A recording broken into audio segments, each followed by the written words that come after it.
Bonjour, puisque je n'étais pas là à la table ronde d'avant, à toutes et à tous. Merci d'être venus si nombreuses pour cette table ronde sur les réseaux sociaux et le mécénat, où on ne parlera pas d'impact, puisque ça nous a été demandé. Donc on commence comme ça. Donc éteignez tous vos téléphones mobiles. Enfin non, au contraire, tweetez, allumez vos téléphones mobiles, retweetez. Enfin, n'hésitez pas à live tweeter l'événement, à en parler sur les réseaux sociaux. Ce serait dommage quand même de ne pas... Avant de présenter les intervenants, une toute petite introduction pour planter le décor, mais qui sera vraiment très courte. Je ne vous refais pas l'article sur le fait que les réseaux sociaux sont devenus une partie vraiment très importante de ce qui peut se passer un peu partout dans le monde, dans l'univers du digital. Ça a transformé plein de choses et qu'on n'en est qu'au début, parce que c'est souvent les gens qui vivent des réseaux sociaux qui disent ça, hein, que c'est très important, etc. Ça n'impacte pas, mais ça a aussi transformé le mécénat et les relations que les mécènes et on va dire les émetteurs d'informations ont avec leurs parties prenantes. Ça a changé un peu le ton de la communication, les modes de relation. Il y a une espèce d'équivalence entre la communication par les réseaux sociaux qui est interactive et on va dire ouverte, horizontale, de plein pied, où la fondation est de plein pied avec les gens, et la nature même du mécénat. Souvent on dit que effectivement, les réseaux sociaux, c'est une communication particulièrement adaptée à ces problématiques-là, puisque c'est une problématique où on est en face à face avec les parties prenantes, dans le dialogue et dans l'interaction. Donc ça va être un des points sur lesquels on va revenir. Mais la question, c'est de savoir, dans ces périodes un petit peu tendues, de crise économique un peu prolongée, où voilà, la crédibilité des acteurs, l'importance des actions de mécénat peuvent être mis en cause, ou en tout cas discutées dans un contexte de performance ou d'efficacité, où les entreprises sont un peu... là aussi interrogés par rapport à leurs actions, à leur valeur ajoutée sociétale. Peut-être que les réseaux sociaux ont une place un peu particulière, à la fois parce qu'ils sont des instruments de dialogue, mais aussi des instruments de communication et de mise en valeur des actions de mécénat. Donc on va en parler avec les gens qui sont autour de moi. Je vais commencer par madame. Donc Elisabeth Delorme, donc, qui représente et qui est déléguée mécénat d'EDF, voilà, et vice-présidente de l'Admicale. Aussi avec Céline Lorichès, qui représente la fondation Bouygues Télécom. Avec Charlotte Decocker, donc, qui est la directrice de communication, des relations extérieures et des affaires publiques de l'Admicale. C'est ça. C'est un titre long, ça c'est bien. Et Eric Duterte, qui est le président d'Excel, voilà, agence du marketing de l'engagement du groupe TBWA. Et moi-même, donc, je suis Frédéric Bardot de l'agence Limite. Je crois que c'est moi qui ai le plus de followers dans cette salle. Je sais pas. Non, je plaisante. 2628. Ouais, Admicale, on n'en est pas loin. Hein. Ouais, mais plus quand même. Ouais. J'espère 3000 à la fin de cette séance, c'est le thème que je vous lance. Suivez-moi sur Twitter. Non, c'était une plaisanterie, bien sûr. Donc le hashtag pour parler de l'événement sur Twitter, c'est admicale@2013. Ah non, c'est pas le hashtag. Ah, le mot dièse. Non, alors, le hashtag, c'est ADM13. ADM13, en fait, c'est le code Wi-Fi. Ouais, c'est le code Wi-Fi. C'est Cécile qui m'a dit une bêtise, alors. Ouais. Je vais demander le hashtag. Un bouh pour Cécile. Bouh pour Cécile. Donc, mais ça marche aussi, hein, Admicale 2013 en hashtag. C'est plus long, quoi. Donc vous allez griller des caractères pour rien. Je vais commencer par donner la parole à Charlotte, à tout seigneur, tout honneur. Merci. Et juste pour te lancer un petit peu, l'Admicale est présente sur les réseaux sociaux. Peut-être tu peux commencer par dire quelle a été la relation de l'Admicale par rapport aux réseaux sociaux avant d'enchaîner sur... Oui, je suis la relation de l'Admicale avec les réseaux sociaux un peu. Très bien. Du coup, comme on est une table ronde sur la com, je vais vous raconter une histoire.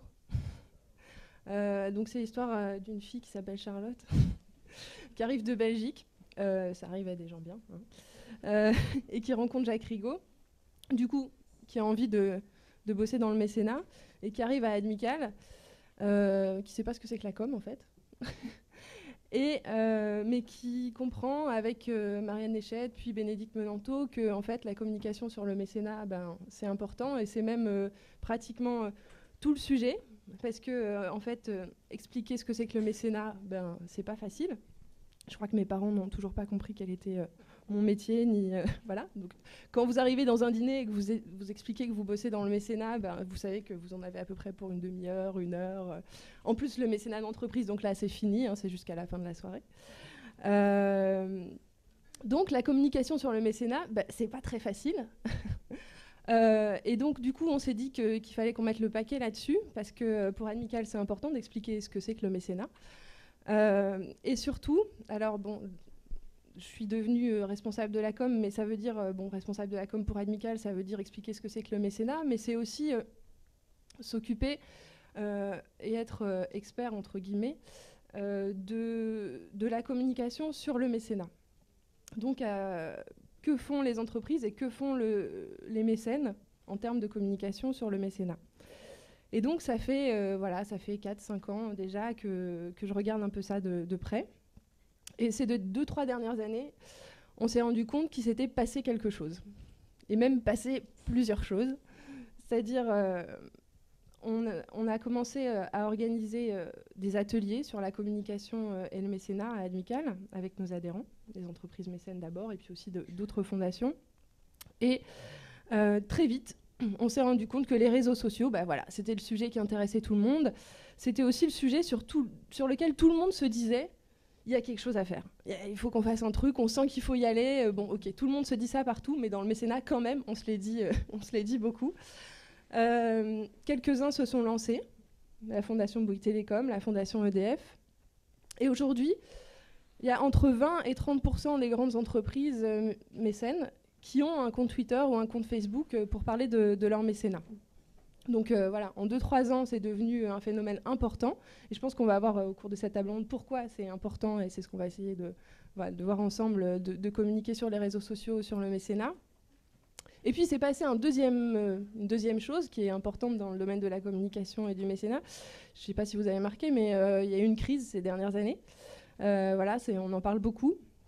Et du coup, on a aussi essayé de réfléchir là-dessus, puisque une entreprise, quand par ailleurs elle annonce de mauvaises nouvelles, quand elle annonce, en ce moment et depuis quelques temps, il y a des entreprises qui annoncent des pas très bonnes nouvelles. Du coup, la question, ça a été, mais est-ce qu'on continue à faire du mécénat alors que ça ne va pas très bien ? La réponse a assez rapidement été oui. On l'a vu, c'est les chiffres qui le montrent.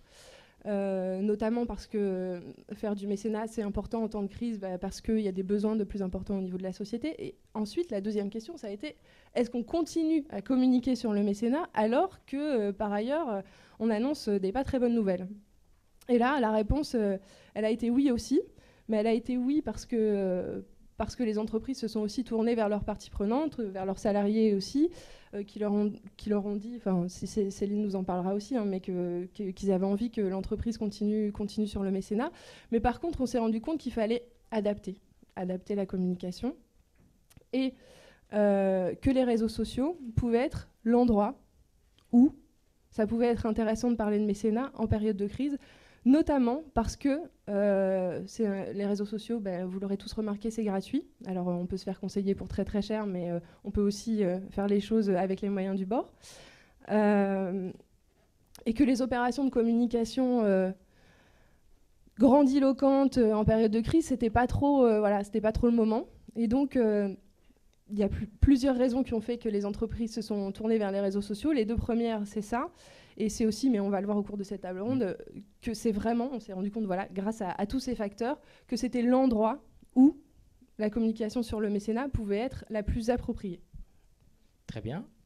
Donc on va voir un petit peu du côté des fondations comment ça se passe. J'ai envie peut-être de commencer avec vous, Elisabeth, et que vous puissiez nous dire pourquoi est-ce que vous n'êtes pas resté tout simplement avec un site internet ? Qu'est-ce que vous avez été faire sur les réseaux sociaux ?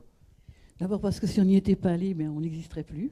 Je dirais quelque part, on aurait commencé à montrer que la fondation était totalement décalée de la société, particulièrement de ces jeunes, et qu'après, il aurait fallu courir vraiment beaucoup pour rattraper. Bon, peut-être avant de commencer, parce qu'on a une si belle salle que je ne peux pas m'empêcher de saluer tous ceux qui y sont, dire que l'évaluation de notre rencontre, elle est déjà là, c'est-à-dire que c'est une salle comble, et puis qu'on y retrouve ce que dans les entreprises, on appellerait les forces vives du mécénat. Donc c'est un plaisir d'être avec vous ce matin et d'échanger sur ces questions. Alors, pourquoi on y est allé ? D'abord parce qu'on a eu quelques exemples, quelques modèles. Et je voudrais en particulier citer avec Odile Coulon la Fondation Villette Entreprise. Ce sont nos partenaires, comme souvent, qui nous ont montré la voie. Et particulièrement dans la dynamique de relation avec le visiteur, avec celui qui vient dans un musée et avec les écoles. Et c'est avec eux qu'on a commencé de comprendre et d'apprendre il y a 5-6 ans, particulièrement avec la Cité des enfants. Donc merci Odile. Voilà, donc ça, c'est pour vous dire pourquoi, pour répondre directement à votre question sur pourquoi est-ce que vous y êtes allé. Eh bien, parce qu'on a senti que c'était le nouveau langage, qu'il n'effaçait pas les autres, qu'il était très largement complémentaire, mais qu'il créait une telle dynamique qu'il réinventait et revisitait les autres. Voilà pourquoi nous y sommes allés. Et comment vous vous êtes mis en ordre de bataille? Parce que ce n'est pas une communication traditionnelle, ce n'est pas les mêmes compétences que dans un service de communication normal. Et puis j'ai envie de dire, avec l'exemple des trophées, est-ce que vous pouvez nous dire comment est-ce qu'on se met en ordre de bataille pour faire des choses sociales sur les réseaux sociaux et pas faire de la communication traditionnelle, d'envoyer des communiqués de presse sur Facebook Alors d'abord, je vais dire que c'était pas si simple que ça. C'était pas facile parce qu'on ne savait pas faire. Autant on avait vu comment les autres faisaient, mais nous, on ne savait pas faire. Il y avait des réticences dans les équipes, même si nos équipes sont petites, justement à cause du fait qu'elles sont petites et qu'on a peu de ressources, mais il y avait une grande envie. Donc on a combiné à la fois comment répondre aux réticences en créant un effet d'entraînement par l'appropriation de connaissances, et on a travaillé, et ça nous a en effet demandé un investissement financier. Nous avons travaillé avec une agence qui est Proximity, sachant que Proximity était elle-même intéressée de mettre en œuvre pour la première fois ce type de communication avec une entreprise, une fondation, et donc qu'ils ont été des partenaires actifs. Mais en 4 ans, nous en sommes arrivés à ce que ce soit aujourd'hui Clarisse Faure qui est ici, qui est une jeune stagiaire, qui est celle qui en ce moment est le modérateur, le régulateur sur Facebook, sur le site, et qui commence à lancer quelques tweets, et que nos salariés s'y sont mis également. Au point, pour revenir à ce que tu disais tout à l'heure, c'est qu'il y a eu une demande en interne et que nous avons dû créer une communauté interne et que dans les trophées, il y a une entrée spéciale pour les salariés. Premier public, premier parti prenant. Premier public. Très bien. Une réaction? Le même genre de question. Comment est-ce que ça s'est passé chez vous? Vous avez une présence assez large quand même sur les réseaux sociaux, assez ancienne quand même, 2011, assez structurée. Donc est-ce que tu peux nous dire? Alors, nous, on s'y est mis aussi un peu pour les mêmes raisons. D'abord, on a trouvé que c'était incontournable. Ça l'était d'autant plus quand on est une entreprise de communication, qui s'appelle donc Bouygues Télécom. On s'y est mis parce qu'on avait, pour les membres de l'équipe, une appétence au sujet. On était nous-mêmes, à titre personnel, déjà présentes sur les réseaux sociaux, donc on trouvait intéressant d'y placer aussi la fondation, et que par ailleurs, l'entreprise avait elle-même déjà une présence sur les réseaux sociaux, une équipe web sociale très constituée qui nous poussait aussi à nous lancer. C'était les 5 ans de la fondation Bouygues Télécom, donc on sentait qu'on avait une fenêtre de communication et on trouvait intéressant de profiter de cette fenêtre-là pour lancer des choses nouvelles en termes de communication, donc sur les réseaux sociaux. Et puis on lançait notre premier appel à projet externe destiné aux clients de l'entreprise, et on avait aussi besoin de la relayer d'une manière un peu différente, pas trop institutionnelle. Et c'était un peu notre souci avec notre site, parce qu'on a aussi un site internet plus classique, qui ne nous offre pas, mais j'y reviendrai plus longuement ensuite, la même réactivité, la même instantanéité pour communiquer sur notre actualité et surtout sur l'actualité de nos bénéficiaires, des associations avec lesquelles on travaille. Et ça fait partie des grands apports des réseaux sociaux, que ce soit Twitter ou Facebook, pour mettre en lumière les projets des associations qu'on soutient. En revanche, un site, c'est un peu plus bordé. On est un peu chez soi, on fait un peu ce qu'on veut. C'est plus simple à maîtriser. Donc, comment est-ce que vous gérez ça? Parce que l'avantage, c'est la réactivité. L'inconvénient, c'est peut-être, je sais pas, des sollicitations qu'on n'attendait pas, des questions. Alors, la vérité vraie, c'est qu'on est chez soi quand on est la direction Internet. Mais la fondation n'est pas la direction Internet. Et donc, c'est un peu plus long, avec des intermédiaires différents, et la direction Internet et l'agence qui travaille sur le site. À chaque fois qu'on veut changer une virgule, c'est complexe. Quand on veut changer une virgule ou dire quelque chose sur les réseaux sociaux, selon un certain nombre on a bordé les choses avec la direction de la communication pour avoir à la fois les clés complètes de ces outils, donc on s'y exprime très librement dans un cadre qu'on a préfixé pour que tout le monde soit tranquille, mais quand on veut prendre la parole, dans l'instant, on peut le faire. Donc depuis hier, on tweet comme des grandes pour raconter ce qu'on vit ici. Demain, on va raconter sans doute autre chose sur la fondation. On ne va pas demander l'autorisation à chaque fois à personne pour le faire. Et donc on le fait dans l'instant, et c'est un des atouts majeurs de ces outils-là. Sur le fait d'avoir à gérer des sollicitations qu'on n'a pas à gérer quand on a un site internet ou à la limite on peut recevoir un message, ça c'est quelque chose qui vous a posé problème, qui vous a au contraire fait évoluer dans les guides ou dans les cadres que vous avez donnés? Alors, évidemment que c'est la première question qu'on se pose tous, j'imagine, avant d'aller sur ces sujets-là. Sans doute ce qui fait le plus peur. Je dirais qu'à la fois, c'est quand même le premier pari à faire, et c'est, pour reprendre ce que vous disiez en tout début, en introduction, la communication des fondations, elle doit être à l'image de ce qu'elles défendent. Donc proximité, dialogue, échange, il faut accepter le dialogue, il faut entrer en conversation avec la communauté qu'on décide de créer sur des outils comme les réseaux sociaux. Donc ça veut aussi dire répondre à des choses qui ne nous font pas plaisir et qu'elles soient affichées, que tout le monde les voit. Il faut prendre ce pari-là. Si on est à l'aise avec ce qu'on fait, avec ce qu'on défend, avec ce sur quoi on travaille, eh ben on répond en toute transparence. La transparence, c'est aussi les valeurs du mécénat. On va en reparler. Donc finalement, en l'ayant un peu bordé, parce qu'on a préparé évidemment avec la direction de la communication les questions très problématiques sur lesquelles on voulait être sûr qu'il n'y aurait pas de problème. Et si on a des nouvelles qui apparaissent en cours de route, on s'adresse à eux quand même pour border le truc, mais de fait, en vérité, ça n'arrive pas souvent. On en plaisantait avant le début de la conférence, vous ne répondez pas aux questions sur les cartes SIM, sur la page Facebook de la Fondation. Alors voilà, mais ça fait partie des choses qu'on a abordées. Évidemment qu'on a de temps en temps, pour ne pas dire un peu régulièrement, des interventions sur notre page Facebook de clients ou de gens qui voudraient l'être, qui nous posent des questions sur la carte SIM, le téléphone truc-muche, le forfait qui va ou qui ne va pas. On renvoie très gentiment sur la page Facebook de Bouygues Télécom en expliquant que nous, ici, on est la fondation, qu'on s'occupe des actions de mécénat, que pour les produits et les services de l'entreprise, il faut s'adresser à l'entreprise. Et là, un client mécontent, il ne va pas vous dire, mais au lieu de faire du mécénat, pourquoi vous ne vous occupez pas plutôt de ma carte SIM? Donc, pas Si, ça arrive, mais là encore, pour reprendre ce que disait Charlotte, on renvoie sur l'entreprise en disant que c'est deux sujets différents. Mais c'est vrai que ça arrive, on ne va pas se leurrer. Non, mais ne me prête pas tous les propos désagréables de cette table ronde. Mais en tout cas, non, mais ce dont on se rend compte aussi, quand même, c'est que, donc oui, des messages désagréables, il peut y en avoir, y compris sur les assises du mécénat. En 2 jours, on n'a pas évité quelques messages pas forcément très sympathiques. Mais quand on répond aux gens, et quand on prend en compte ce qu'ils disent, ben, généralement, ils sont déjà, très contents qu'on ait pris le temps de leur répondre, et 2, comme disait Céline, quand on est à l'aise avec ce qu'on fait et qu'on n'a pas de gros problèmes sur la conscience, on peut répondre, et généralement, ça se passe très bien.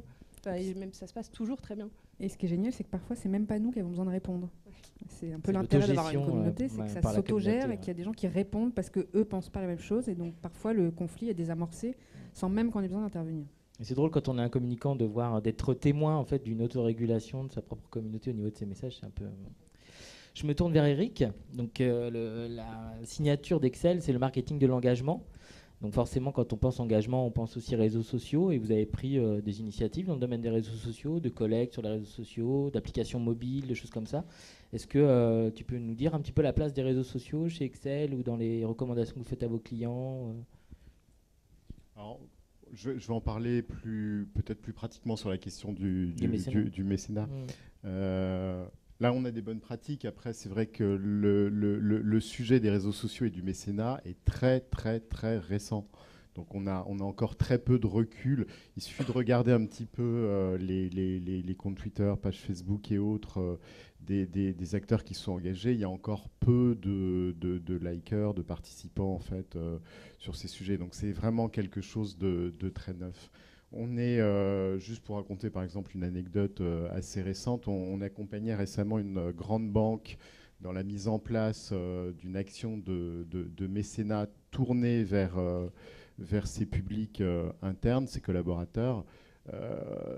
La question des réseaux sociaux immédiatement a été évoquée et immédiatement a été bloquée parce que très vite, on arrive sur une des choses qui est assez fréquente dans des grandes entreprises, dans des secteurs sensibles, notamment l'univers bancaire, c'est que les réseaux sociaux sont bloqués en interne.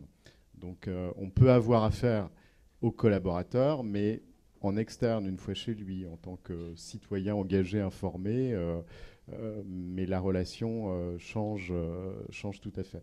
Donc il faut vraiment mesurer ce sujet comme quelque chose de très récent qui, je pense quand même, est voué complètement à se déployer, comme l'ont évoqué les intervenants précédents. Aujourd'hui, Internet, voilà, c'est aussi une part de la vraie vie. On achète, on tombe amoureux sur Internet. Donc, ne pas être sur ce sujet quand on intervient sur quelque chose de très en relation avec la société, c'est quand même un problème. Alors, en effet, l'autre aspect, c'est qu'on voit bien que les entreprises, la liberté des fondations, en fait, c'est d'être dans et en même temps à l'extérieur. Donc, cette liberté de parole que vous évoquiez et que peuvent offrir les réseaux sociaux. Le mécénat, ça n'est pas que des opérations qui sont menées dans le cadre de fondations d'entreprise ou de fonds de dotation, etc. C'est aussi des actions souvent propres à l'entreprise. Et là, le sujet peut être un peu différent. On voit... Non, je t'en prie. Non, on voit bien qu'il y a une grosse envie des collaborateurs, en tout cas, de rentrer en connexion, de rentrer en questionnement sur ces sujets. Là encore, dans les formes de mécénat qui sont réalisées, il y a celles qui peuvent être un peu très top-down, c'est-à-dire que c'est des décisions encore de direction par rapport à des stratégies d'entreprise, par rapport à l'affirmation de sens, de valeurs, etc. Et il y a des actions de mécénat qui sont co-construites avec les parties prenantes, avec les collaborateurs. Et dans ce cadre-là, on voit qu'il y a une plus grande facilité aussi à accepter et même à pousser le jeu des réseaux sociaux. Ok. J'ai envie de revenir sur un point et d'avoir le témoignage de nos deux fondations. On dit souvent que les réseaux sociaux, c'est un truc de jeunes. Hein. Voilà, on dit souvent, alors que je rappelle que la population majoritaire sur Internet, sur Facebook et sur Twitter sont les plus de 50 ans. Voilà. Mais ce n'est pas forcément les plus actifs. Donc forcément, dans les interactions que vous pouvez avoir sur les réseaux sociaux, souvent vous êtes face à des publics qui sont peut-être plus jeunes. Là, j'ai envie de dire, est-ce que c'est tant mieux ? Comment est-ce que vous gérez ça ? Comment est-ce que ça influe sur vos messages ou la manière de communiquer ? Comment est-ce qu'on fait pour parler effectivement à des populations de ce type-là qui sont très de plein pied avec les organisations, avec peut-être un langage particulier Envie de parler qui coulole ? Alors, c'est vrai que nous avons commencé avec les trophées qui sont en prise directe avec les jeunes. Donc, bien sûr, on a considéré que l'outil était un outil sur lequel il y aurait une plus grande facilité à être légitime dans ce dialogue et à faire en sorte que s'il y avait des croisements, et Dieu sait que ça facilite et ça favorise les croisements, eh bien, on était sur le bon registre. Mais vous avez raison de dire que il y a un grand nombre de vieux qui sont sur Facebook. Moi-même, personnellement, j'ai au moins trois pages Facebook différentes pour mes différentes activités. Et je ne l'ai pas pour EDF, mais je l'ai à titre personnel ou sur des idées que je peux défendre. Mais c'est vrai, on ne dialogue pas de la même façon. Mais comme notre travail est justement de soutenir dans ces trophées la dynamique associative et qu'elle mêle intensément les jeunes et les vieux, parce qu'au fond, souvent le relais, au point de vue de la structure, de l'entité, de l'organisation, il y a une bande de bénévoles, ils ne sont pas de première fraîcheur, hein, mais heureusement qu'ils sont là. Hein, et heureusement qu'ils sont là. Et donc, on a en fait... Au travers de Facebook, eh bien, on est sur les deux registres. Hein. Ceux qui sont vraiment dans la consolidation et ceux qui sont dans, je dirais, cette espèce de dynamique et surtout de rapidité. Donc on a les deux et c'est très fort. Et vous arrivez à le gérer en termes de communication ? Parce que Facebook nous pousse beaucoup à avoir des messages qui sont différenciés, à cibler nos messages par rapport au public, avec des messages plutôt vers les jeunes, que seuls les jeunes voient, et des messages plutôt vers les vieux que seuls les vieux voient. Est-ce que vous arrivez à ce degré de... Oui, ça va, parce que les jeunes, ils savent bien quand ils s'adressent à l'entreprise, ils ne sont pas avec les copains. Et quand ils s'adressent à la fondation d'entreprise, ils ne sont pas avec les copains. Donc, je crois qu'à la fois, on a des éléments de langage qui sont vraiment forts de leur part, mais ces éléments de langage, ils les modèrent d'eux-mêmes, car en effet, la modération presque personnelle qui se fait sur Facebook, y compris quand il y a des moments un petit peu comme ça de montée en puissance, eh bien, elle se fait quasiment dans la relation. Très bien. Alors nous, on n'a pas tellement constaté dans la gestion de nos outils qu'on avait plus de jeunes que ça qui étaient dans nos publics. On a plutôt le sentiment que ceux qui nous suivent sur Facebook ou sur Twitter, c'est soit des gens du secteur, des porteurs de projets, des pairs d'entreprises mécènes comme nous, des collaborateurs, des clients. Et du coup, on n'a pas le sentiment d'avoir du kikou, lol, PTDR, ni à exprimer, ni à recevoir, donc tant mieux. En revanche, c'est l'outil même, quels que soient ces publics, finalement, même s'ils sont âgés ou pas, qui induit de communiquer autrement et de désinstitutionnaliser, je vais y arriver, la façon dont on s'exprime. Si on fait de l'institutionnel sur ces outils-là, on se trompe, ça ne sert à rien. Donc c'est vrai qu'on se pose toujours la question en écrivant, et on s'en parle entre nous dans l'équipe quand on écrit des statuts parfois. Est-ce qu'on n'est pas trop institutionnel? Est-ce que dans le ton, on est juste? On écrit presque un peu comme on parle sur ces outils-là. Donc il faut être un peu plus léger, un peu plus naturel. Et surtout, offrir des possibilités d'interaction. Si on n'est que dans du descendant, là aussi on se trompe.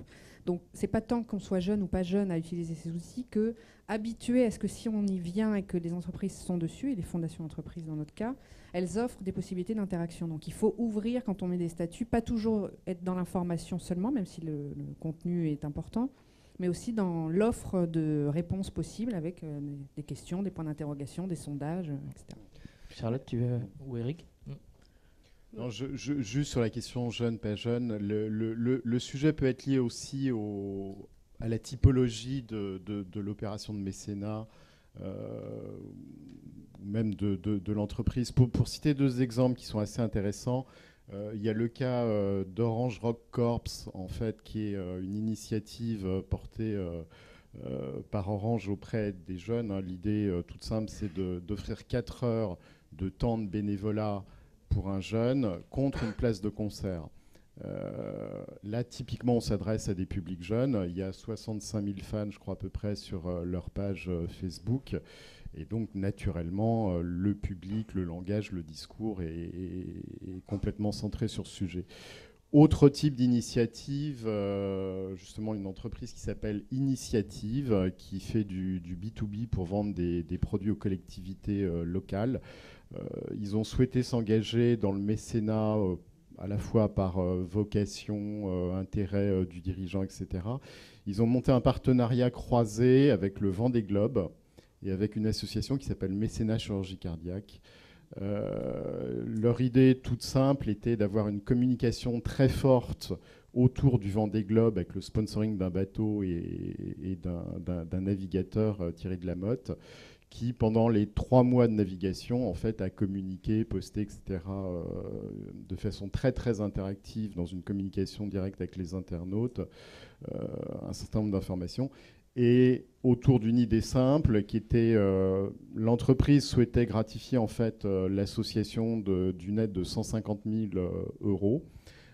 Et plutôt que de le faire directement, elle a proposé aux internautes, à chaque clic, à chaque like, en fait, sur la page Facebook de l'opération, de réaliser un don d'1 euro à la structure.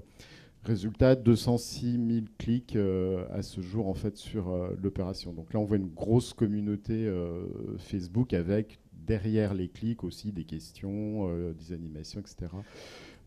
Moyenne d'âge, un peu plus de 40 ans. Ouais, mais en fait, je pense que ce qu'on est en train de dire tous, c'est que les réseaux sociaux, certes, ils sont utilisés par un peu tout le monde, etc., mais c'est pas pour ça qu'il faut pas avoir de stratégie. C'est-à-dire que tous, autour de la table, quand on s'est dit on va aller sur Facebook ou on va aller sur Twitter, on s'est dit, alors notre objectif c'est ça, les gens qu'on veut toucher c'est telle personne, et on s'est adressé à cette communauté-là. Parce que les gens qui sont sur Twitter ou sur Facebook, c'est pas, enfin peut-être un peu plus les jeunes, mais en gros, les gens qui sont sur Facebook, c'est les gens. C'est les gens en général.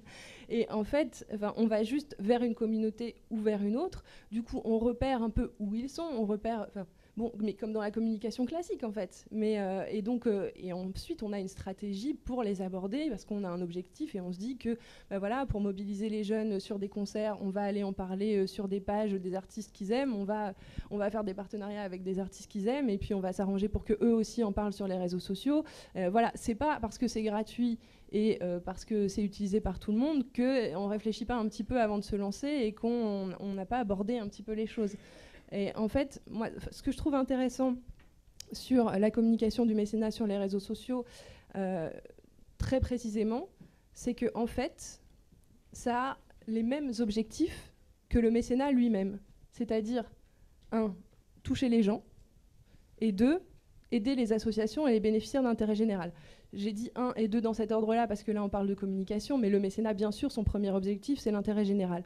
Mais en tout cas, ces deux choses-là, toucher les gens et aider les associations, c'est les objectifs du mécénat, et c'est aussi les objectifs de la communication sur les réseaux sociaux. C'est-à-dire que quand on communique sur les réseaux sociaux, en particulier sur Facebook, on s'adresse aux gens dans leur sphère privée. Twitter, c'est différent, mais en tout cas sur Facebook, on s'adresse aux gens à ce qu'ils aiment, à ce qu'ils n'aiment pas. Bon, alors on ne peut pas encore dire j'aime pas sur Facebook, mais en tout cas on peut dire j'aime, et on parle de ses goûts, on parle de qui on est.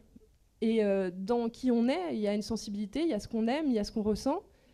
Et le fait d'adhérer à une opération de mécénat, de trouver ça bien, de trouver ça intéressant, c'est une réflexion qui est pas tellement stratégique, mais vraiment personnelle. On se dit, mais oui, je me reconnais dans ces valeurs-là.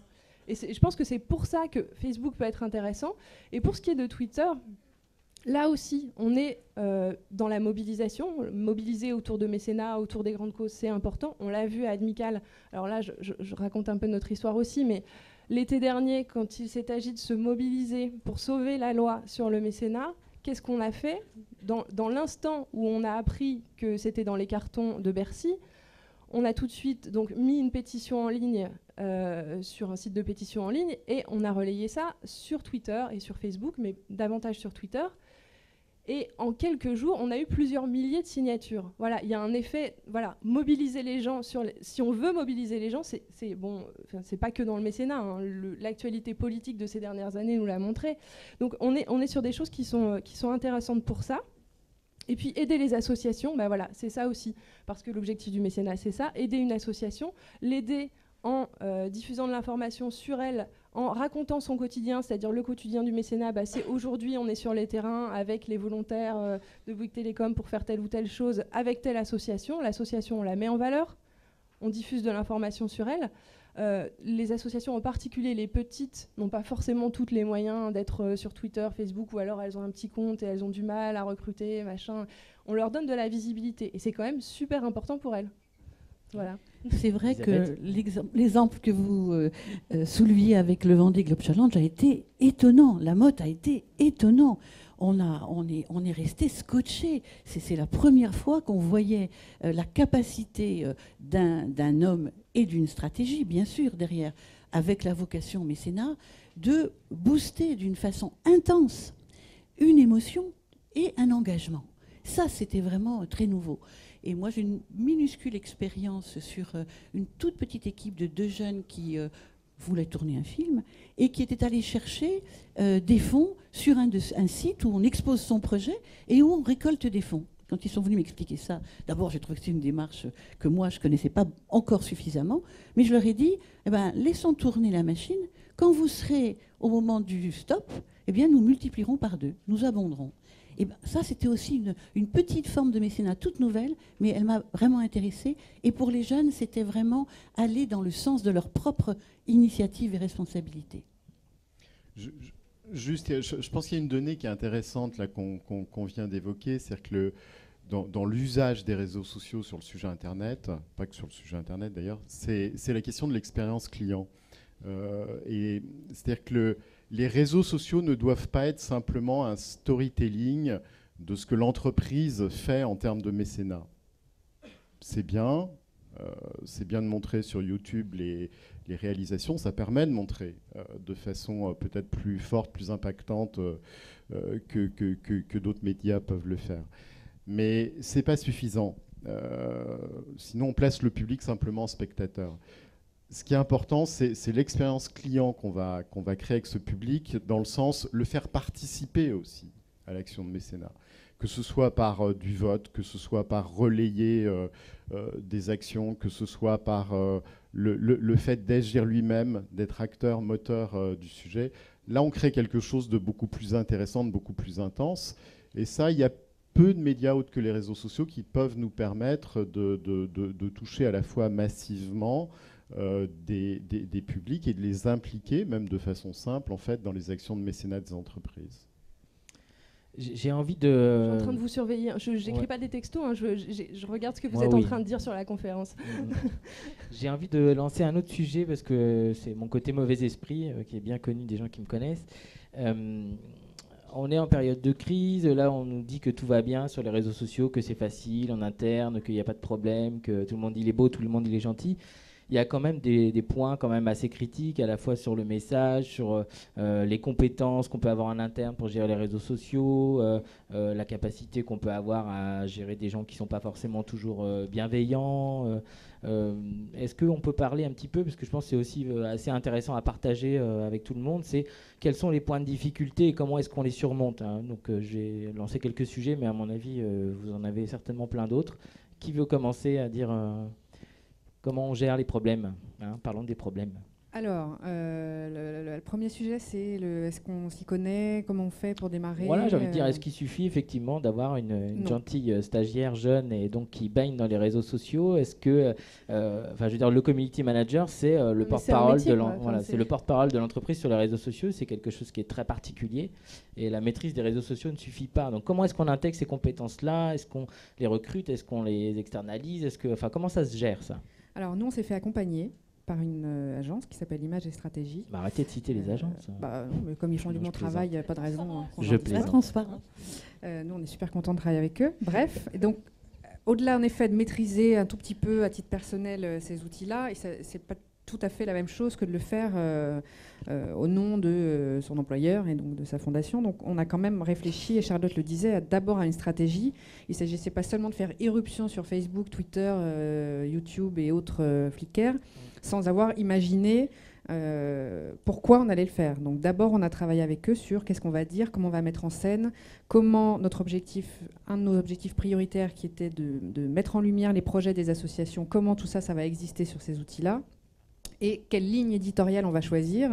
En l'occurrence, on a choisi ce que je disais tout à l'heure, de ne pas être dans l'institutionnel, d'incarner, d'humaniser la fondation, de montrer qu'il y avait des vrais gens derrière. Donc ça a été notre premier choix, ça a été de dire, quand je m'exprime moi sur le compte Facebook ou le compte Twitter de la fondation, j'écris que je m'appelle Céline et c'est moi qui signe. Quand c'est Dorothée qui est la responsable communication, entre autres, de la fondation qui le fait, elle signe Dorothée, il y a des vrais gens.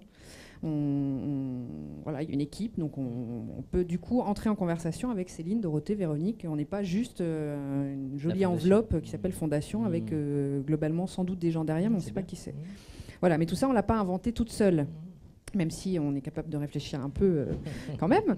Mais voilà, donc on a ce premier problème-là, on s'est fait accompagner, on n'y est pas allé trop toute seule comme des grandes, et notamment parce qu'on voulait aussi que la page elle soit belle, qu'on aurait pu bricoler comme des grandes toute seule en mettant, comme pour sa propre page, une jolie photo et un joli profil. Sauf que on a réfléchi qu'en fonction de l'actualité, on allait changer cette image-là, cette photo de profil, qu'on allait l'adapter à nos actualités, etc. Donc voilà. Ça, c'est le premier sujet. Le deuxième sujet, c'est les gens malveillants. Les trolls, on appelle ça des trolls. Donc, parlons des trolls un peu. Donc, là, on a une charte d'utilisation. Une charte des trolls. Anti-trolls. Pas que des trolls, hein, mais une charte qui déjà nous permet, quand il y a un certain nombre de choses qui sont avérées, qui sont dans la charte, des insultes ou des choses qui ont trait à l'activité de l'entreprise, alors que c'est pas le sujet, etc. C'est clairement les règles du jeu, quoi. Voilà, les règles du jeu, elles sont publiques, elles sont connues. Donc si elles ne sont pas respectées, on supprime le message, on prévient l'internaute qu'on va le supprimer pour telle et telle raison qui figure dans la charte, point à la ligne. Voire on va bloquer son profil s'il insiste. Voilà. Bon, en général, ils reviennent par une autre porte et ça ferme. Enfin, bon. On n'est pas trop embêtés, honnêtement. Voilà, c'est arrivé 1 ou 2 fois et ça se règle de cette manière. Donc ça, en soi, c'est pas très compliqué. Puis après, le troisième effet, c'est ce qu'on évoquait tout à l'heure, c'est ni insultant ni malveillant, c'est juste pas en accord avec nous. Et là, on a le droit de ne pas être d'accord dans la vie. Et il ne faut pas que ça fasse peur, mais il faut l'avoir expliqué avant à la direction de l'entreprise ou à la direction de la fondation que ce n'est pas grave. On a le droit d'avoir des gens qui ne sont pas d'accord avec nous, qui n'aiment pas ce qu'on fait, qu'ils disent, que ça se voit, et que nous, on soit droit dans nos bottes en disant dont acte. Voilà, c'est pas grave. Elisabeth, des expériences à partager là-dessus? En 4 ans, on n'a pas, en tous les cas, été à ce point sous pression que ça nous pose des soucis. L'année dernière, il y a eu une tentative d'intrusion dans le site EDF par notre portail, qui est bien entendu beaucoup plus exposé. Et on a eu immédiatement un signal interne d'EDF disant « attention ». Et on a travaillé avec l'équipe EDF, tout ça c'est régulé. Mais EDF avait cette inquiétude lorsqu'on a commencé, hein, c'était sa plus grande inquiétude, c'est le fait de créer des petites zones sur lesquelles il y a plus de fragilité. Donc on a travaillé avec eux et ils ont fini par prendre tout ça en compte très bien, même si de temps en temps ils nous laissent le sentiment qu'on pourrait être des gens un peu légers, c'est pas vrai, mais eux pourraient avoir ce sentiment. Donc il faut surtout les rassurer pour pas qu'à un moment donné on nous dise non, vous êtes allés trop loin, on va revenir un peu en arrière. Donc ça c'est la seule difficulté importante. Pour le reste, c'est vrai que comme nous travaillons sur le monde associatif et pour les associations, il y a peu de raisons qu'on vienne vraiment, vraiment nous bousculer. Si on veut nous bousculer, on ira sur la page Facebook d'EDF. Charlotte ? Ouais, pour ce qui est des compétences, et justement, tu parlais de stagiaires tout à l'heure, il faut que, c'est vrai, si à titre personnel, vous n'êtes pas sur les réseaux sociaux, vous vous dites ce serait bien qu'on y aille, etc. Ah bah tiens, on a une petite stagiaire là qui est jeune et tout, elle va nous mettre sur les réseaux sociaux, ça va être bien. Ça peut être bien, mais faites attention quand même, parce que ce n'est pas parce que vous êtes jeune que, vous êtes forcément sur les réseaux sociaux, et que deux, vous savez vous en servir de façon professionnelle. Parce que quand même, certes, les jeunes ont peut-être une appétence plus forte pour les réseaux sociaux, ils ont plus de facilité, ils sont nés avec, enfin, pas encore les jeunes de maintenant, mais en tout cas les futurs, les futurs jeunes dans des prochaines assises du mécénat. Et donc, en fait, certes, on s'exprime de façon plus détendue sur les réseaux sociaux, c'est-à-dire qu'on s'exprime de façon moins institutionnelle. Mais on revient au kikoulol, quoi. Mais c'est pas pour ça qu'on met kikoulol. et c'est aussi, il faut quand même réfléchir à ce qu'on écrit, même si on est dans l'instantanéité. Enfin, je pense que tous autour de cette table, on est d'accord qu'on réfléchit quand même un tout petit peu avant de poster un message. Par contre, là où il y a vraiment une chose qui, à mon sens, est vraiment importante, c'est que si vous avez un circuit de validation qui est compliqué, c'est impossible à gérer, quoi. Enfin, vraiment, vous seriez aux assises du mécénat et vous ne pourriez pas tweeter, ce serait quand même extrêmement dommage. mais vraiment, je pense que s'il y a une chose à aborder avant, c'est de vous laisser la liberté en tant que responsable de mécénat de ce que vous dites et de ce que vous diffusez sur votre page. Et par ailleurs, si vous avez une équipe de plusieurs personnes et que vous devez être formé sur les réseaux sociaux, formez toute l'équipe. Formez toute l'équipe parce que c'est important que tout le monde ait ces compétences-là, parce que l'air de rien, ça prend quand même un petit peu de temps. Si c'est divisé entre plusieurs personnes, si y a des personnes qui sont auprès d'une telle association à tel endroit, ils seront déjà, ils pourront poster une photo, ils pourront écrire un petit message. Vraiment, c'est important que chacun puisse gérer ça au sein d'Admicale aussi. J'essaie de ne pas être la seule personne à tweeter. Et d'ailleurs, sur les assises, on est au moins 3. Et vraiment, donc ça nécessite des compétences et c'est bien qu'elles soient partagées au sein d'une équipe, même si c'est bien aussi qu'il y ait un référent. Avant de donner la parole à Eric, j'ai une question et une curiosité, parce que les réseaux sociaux, on dit, c'est un adage sur Internet, c'est le réseau ne dort jamais. Donc Internet, ça s'arrête jamais. Donc c'est aussi vrai la nuit, c'est aussi vrai le week-end. Et en termes de community management, on a les chiffres et on a ce qui se passe sur les réseaux sociaux. Il y a une activité beaucoup plus intense en soirée et le week-end. Et Facebook nous pousse, avec ses statistiques, à se dire, mais postez des choses le samedi et le dimanche, parce que c'est là où la réactivité de la publication est la plus importante. Comment est-ce qu'on fait pour gérer cet emploi du temps-là dans le cadre du droit du travail et dans le cadre des bonnes pratiques de l'entreprise en termes de validation ? Il faut avancer doucement, nous n'en sommes pas encore là. Mais vous avez raison, le samedi, Elisabeth ? La question, pour les trophées, nous avons tout un cycle de travail et on pourrait tout à fait envisager de poster, mais autant on peut le faire pour soi-même, autant pour l'instant, vous avez raison de dire qu'il faudrait qu'on se questionne. C'est une vraie question. Alors nous, on l'a résolu sans trop se poser la question. À vrai dire, c'est un peu le revers de la médaille, c'est qu'on est un peu devenu addict. Donc on est en permanence branché, l'équipe de la Fondation. En plus, on a des alertes quand il y a un truc qui se passe sur notre compte Twitter ou notre page Facebook. Donc je dirais qu'à la fois, sans se poser la question de se dire est-ce qu'on est en train de travailler ou pas, on consulte ces réseaux sociaux. D'abord parce qu'on le fait à titre personnel, donc du coup on regarde aussi la page de la Fondation sur les différents sujets. Et donc ça nous est arrivé, j'ai souvenir d'un message très malveillant un week-end du 14 juillet où Dorothée était au fin fond de la forêt de Rambouillet et ça captait pas, et moi j'étais en Auvergne dans un endroit où ça captait pas bien non plus. Et donc on a toutes les deux vu qu'il se passait un truc et on pouvait pas à distance là où on était. Bon, dans ces cas-là, on attend le lundi matin et on va aussi être très honnête. on a 1500 fans, 1700 sur notre page Facebook, donc c'est pas non plus Hiroshima quand il y a sur notre page un truc. Ça dépend qui sont vos fans, j'ai envie de dire. Bon. Donc ça peut attendre 48 heures. Voilà. Mais maintenant, c'est vrai qu'on tweet beaucoup aussi le soir chez nous, parce qu'il y a un truc d'actualité, parce qu'on live tweet une émission qui a un rapport avec notre boulot, parce qu'on va à une expo, qu'on est invité à une inauguration, un truc, un machin. Mais aussi, c'est inédit en termes de communication quand même, cette espèce de permanence, de mélange public-privé. Oui. Mais c'est vrai que dès que les entreprises, il y a quelques années, ont donné des portables à leurs salariés, puis les BlackBerry et autres supports, toutes les entreprises savent bien que dans le métro, on travaille, dans les déplacements, on travaille, qu'on travaille aussi le week-end. Alors après, c'est certainement tout un travail de réflexion dans l'entreprise sur, par rapport à cet investissement, quelle liberté par ailleurs. Donc ça, c'est pour ça que je vous disais, c'est vraiment c'est une question très, très fondamentale de ressources humaines dans une entreprise. Et tout le travail est recomposé. Absolument, je pourrais faire mien ce qu'a dit Charlotte tout à l'heure. Moi, ma mère ne comprend toujours pas comment je fais pour être payé pour faire du Facebook. Mais, et cher en plus. Eric, tu veux peut-être réagir par rapport à ça? J'avais une réaction sur le sujet précédent qui est... Là encore, il y a encore des craintes au niveau des entreprises, notamment lorsqu'elles engagent des actions de mécénat avec des associations et sur cette présence dans les réseaux sociaux autour d'un sujet assez spécifique. C'est que beaucoup d'associations ont recruté des fans autour d'opérations, de pétitions, d'opérations militantes, etc. Donc il y a toujours cette crainte avec un certain nombre d'associations aujourd'hui qui ont des réseaux assez massifs. Les Restos du Cœur sont à plus de 250 000, Fondation Abbé Pierre à plus de 250 000, Greenpeace à 140 000. Voilà, on a quand même des associations qui ont des réseaux qui les suivent sur les réseaux sociaux qui sont vraiment importants. Et donc c'est la peur de se retrouver avec une masse d'activistes qui peuvent être un peu virulents vis-à-vis de l'entreprise.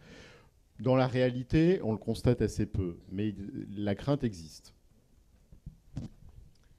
Oui, mais la crainte existe et certainement certains sujets, puisqu'on revient toujours à la stratégie, certains sujets, si nous devions les mobiliser, nous y travaillerions beaucoup. Je dirais que la question environnementale, par exemple, est une question qui suscite immédiatement une crispation autour du greenwashing et que si nous avions un dialogue totalement ouvert à mettre en œuvre, on le travaillerait, et je suis d'accord avec vous, on le travaillerait avec nos associations qui sont elles-mêmes très engagées, qui ont elles-mêmes toute une viralité autour de leur expression, et on travaillerait avec ceux avec qui on sait dialoguer. On ne se lancerait pas au hasard. Mais la question du greenwashing, je pense qu'elle se résout avec un sujet dont on a presque un peu parlé tout à l'heure, mais qui recoupe aussi le thème de ces assises. C'est la transparence. On a parlé beaucoup d'éthique hier en première table ronde plénière. Je pense que les réseaux sociaux permettent une certaine transparence, c'est-à-dire qu'ils rendent l'information sur le mécénat plus accessible, ils dévoilent concrètement ce que c'est que le mécénat sur le terrain, c'est-à-dire que voilà, le mécénat, c'est aussi une équipe de fondation, c'est des associations qu'on va visiter sur le terrain, qu'on va aider, c'est des collaborateurs qu'on va envoyer auprès des associations, et ça résout, je pense, les deux problèmes du mécénat. Parce que le mécénat, on parlait de problèmes, il y a quand même des problèmes, on n'est pas une table ronde que de bisounours. Les deux problèmes du mécénat, je pense que c'est la question de l'incompréhension, de ce que c'est que le mécénat, on en parlait tout à l'heure, et la suspicion. La suspicion, ah ouais, non mais attendez, une entreprise, là, elle va soutenir les associations. Bon, nous, on est tous des professionnels du mécénat, on sait de quoi on parle, ok, mais c'est vrai que encore pour le grand public...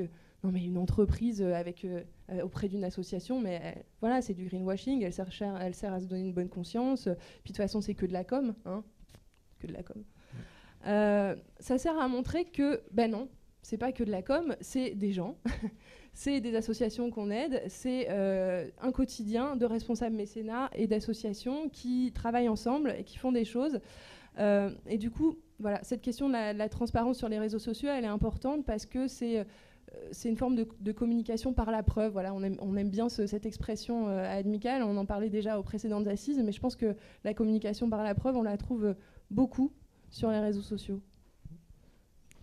Avant peut-être de passer la parole à la salle pour des questions, je ne sais pas si c'est comme ça que le format le permet ou c'est une communication unidirectionnelle où les questions sont interdites. Je voulais juste encore un autre problème, j'aime les problèmes, l'évaluation des résultats sur les réseaux sociaux. Donc l'évaluation, j'ai pas dit impact. Hein. J'ai envie de dire, on fait quoi? C'est par rapport à une direction générale ou même par rapport à sa propre évaluation? Est-ce qu'on se regarde entre fondations ou en interne en disant j'ai plus de followers que toi, comme je plaisantais tout à l'heure?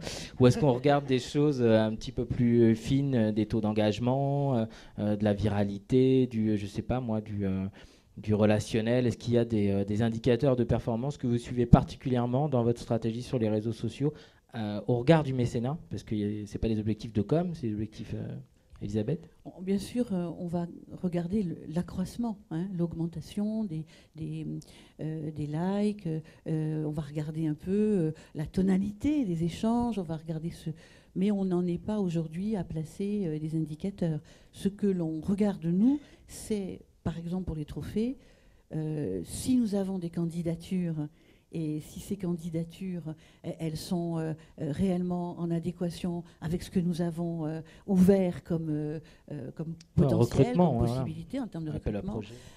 On sait aussi que les associations, quand elles ont leur page, puisque toute association qui est vraiment entrée, qui a fait vraiment un dossier et qui est dans la cible, a sa page, qu'est-ce qui se passe autour de la page de l'association et pas autour de la nôtre. Et c'est ça qui va nous donner des indicateurs de réussite. Puis après, bien sûr, c'est la capacité que l'on a à avoir des dossiers qui se tiennent. Mais vraiment, le fait que les associations, toutes ne seront pas lauréates, mais toutes auront tiré bénéfice de cet échange avec nous. Céline ? Oui, j'abonde complètement dans le sens de ce que vient d'évoquer Elisabeth. Nous, on regarde évidemment l'évolution du nombre de gens qui sont fans de la page Facebook ou followers de notre compte Twitter et la viralité que ça génère, c'est-à-dire le nombre de fois où on parle de nous sur les réseaux, où on retweet ce qu'on tweet, où on partage nos publications. Et puis après, en effet, on regarde l'impact que ça a sur les... Pardon, j'ai dit impact. Tu sors, Céline. J'ai perdu, c'est moi qui ai perdu. J'ai un gage. Que ça a sur les associations avec lesquelles on travaille. On s'est rendu compte d'ailleurs, ce faisant, dans le cadre de notre appel à projet qui est très local, et donc on récompense chaque année 30 associations, pour la plupart très modestes, très localisées sur des projets ponctuels, que la plupart d'entre elles n'avaient pas d'outils sur les réseaux sociaux. Et on était assez demandeuses, mais comme chacun d'entre nous, au moment de se lancer, souvent s'interroge sur comment faire, comment s'y prendre, pour dire quoi, etc. Et donc on a travaillé un kit de communication à leur destination avec notre agence pour leur offrir une manière de faire leur premier pas sur ces réseaux-là pour pouvoir, elles aussi, en bénéficier. Donc on va aussi évaluer ça le moment venu, quand ça va être mis en place. Très bien. Charlotte, tu veux réagir? Tu veux qu'on passe aux questions? Je peux dire juste un mot sur l'évaluation ou même sur l'impact, le mot interdit, je l'ai prononcé. Je pense qu'en fait, on se rend compte assez rapidement de l'impact que ça a, et parfois même on s'en rend compte avec surprise parce qu'on ne s'attendait pas à certaines choses. Pour Admical, donc je peux parler de notre impact et de l'évaluation de ce qui s'est passé pour notre présence sur les réseaux sociaux. Donc l'objectif d'Admical, c'est de promouvoir la pratique du mécénat, c'est d'essayer qu'on parle du mécénat, qu'il y ait un maximum de mécènes en France. On s'est mis donc sur Facebook, Twitter, et on s'est rendu compte que ça permettait de parler beaucoup plus de mécénat, et surtout, il y a beaucoup, alors on l'a pas dit, mais il y a quand même beaucoup de journalistes qui sont présents sur Facebook et en particulier sur Twitter, parce que c'est un réseau social qui est plus professionnel. Donc c'est une chose intéressante parce qu'il y a de plus en plus de journalistes qui font quand même leur veille un peu sur les réseaux sociaux. Et donc on s'est rendu compte que ça permettait d'avoir beaucoup plus d'articles. On a vu, si vous voulez, le nombre de nos retombées presse qui faisaient comme ça. Voilà, donc c'était plutôt positif. Et puis, je vous l'ai dit tout à l'heure, quand au bout de 3 jours, on a 1000 signataires d'une pétition, on se dit oui, on a bien fait d'y aller. Voilà. Très bien, bon exemple d'utilisation des réseaux sociaux, soit en lobbying, soit en relations presse. Il y a aussi des utilisations plus ciblées comme ça. Eric, tu voulais qu'on reparle de la crise encore? Oui, pour sortir un peu d'un monde peut-être un peu bisounours qu'on peut évoquer. On est dans cette situation de crise avec des entreprises qui vont mal. Donc on peut en effet s'interroger sur est-ce que c'est le moment de se lancer sur les réseaux sociaux? Alors est-ce que c'est le moment de se lancer sur le mécénat? Il y a un certain nombre d'indicateurs qui sont intéressants. C'est-à-dire que là, je lisais hier matin en fait un article aux États-Unis. On nous expliquait que 68% des entreprises du S&P 500, donc des grandes entreprises américaines, qui avaient vu leurs résultats économiques baisser, avaient accru leurs dons et leur mécénat dans la même période. C'est-à-dire qu'il y a, dans ces périodes, là encore, lorsqu'elles interrogent leurs parties prenantes sur ces sujets, et c'est là que le mécénat est intéressant dans ce dialogue qu'il construit. Alors, il y a deux éléments, c'est-à-dire que s'engager dans le mécénat, le faire savoir sur les réseaux sociaux, on va dire, ça peut être une façon de sortir un petit peu du marasme ambiant, de créer à la fois engager l'entreprise dans une responsabilité sociale, et ça, il y a une vraie demande, et puis l'extraire un petit peu de son seul sujet économique. Alors après, voilà, une entreprise, quand on parle de crise, il y a bien sûr les crises internes qui sont spécifiques. Je pense que poser la question aujourd'hui à des entreprises comme Spanghero ou Mittal serait peut-être un peu compliqué pour elles de soit s'engager dans le mécénat, soit le faire savoir au travers des réseaux sociaux. Et puis, il y a la crise économique en général qui peut toucher l'entreprise avec je sais pas, des gels de salaire, des réductions d'emplois, etc. Et se pose alors la question de est-ce qu'on réduit, on accélère le mécénat, et comment on le fait savoir, comment on en parle. Un rebond là-dessus, peut-être aussi sur les publics internes. C'est-à-dire, est-ce que les salariés tweetent au lieu de donner de l'argent aux bénéficiaires, pourquoi vous ne m'augmentez pas? Alors nous, on a été un peu dans ce questionnement. On a traversé, depuis le mois de janvier l'année dernière, une période un peu plus difficile pour l'entreprise. Le marché s'est un peu tendu avec l'arrivée d'un 4e opérateur téléphonique à côté des 3 historiques. Donc ça a conduit à la fois une baisse du chiffre d'affaires, une problématique client, et en bout de course, il y a quelques mois, la décision pour relancer la compétitivité de l'entreprise d'un plan de départ volontaire. C'était une première dans le groupe, donc un petit traumatisme interne. Et nous, on s'est interrogé à ce moment-là sur, avant même la question n'était même pas d'abord est-ce qu'on continue à communiquer, mais comment on continue à faire du mécénat. Et donc, on en a parlé un peu de manière qualitative avec les représentants des volontaires, puisqu'on a des binômes sur chacun des sites qui sont nos contacts privilégiés sur nos opérations de mécénat. Et là, la réponse a été immédiatement, mais est-ce qu'on va si mal qu'on va donc être obligé d'arrêter de faire du mécénat? Un si petit budget. Et donc, évidemment, non. Donc, là où on pensait que le ressenti allait être, c'est pas indispensable de faire du mécénat si on est déjà obligé de réduire la voilure en termes de collaborateurs, mais d'abord, on était dans le cadre d'un plan de départ volontaire, donc c'est quand même pas aussi traumatisant qu'un plan social. Et puis surtout, on a vraiment eu ce retour immédiat, et donc, à contrario, plutôt continuer de nous impliquer et de nous en parler, parce que ça nous fait du bien dans cette période qui est un peu difficile. En revanche, on s'est interdit toute opération qui pouvait paraître dispendieuse ou pas utile. Donc c'est pas le moment, quand on traverse une période comme ça, de sortir la jolie plaquette en papier glacé distribuée la campagne corporate à la télé. Voilà.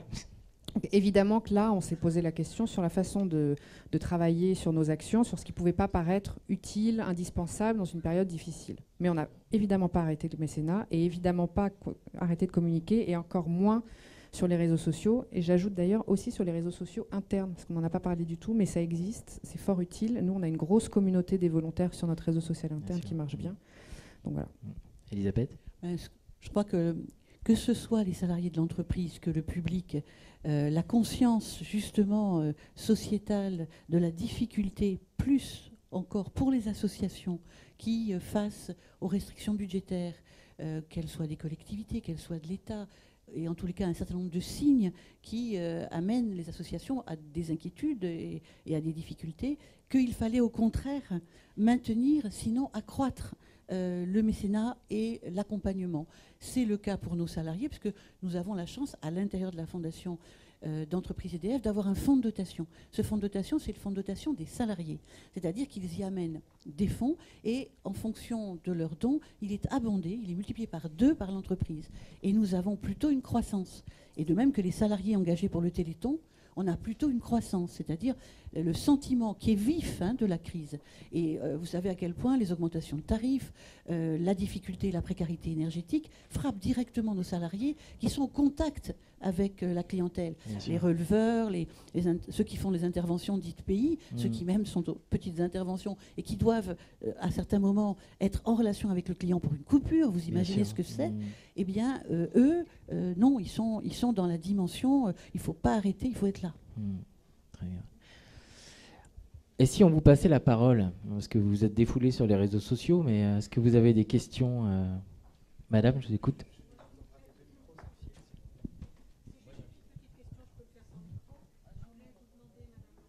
Alors, pour que tout le monde entende, ce serait mieux que vous parliez dans le micro, sinon on va juste vous entendre nous.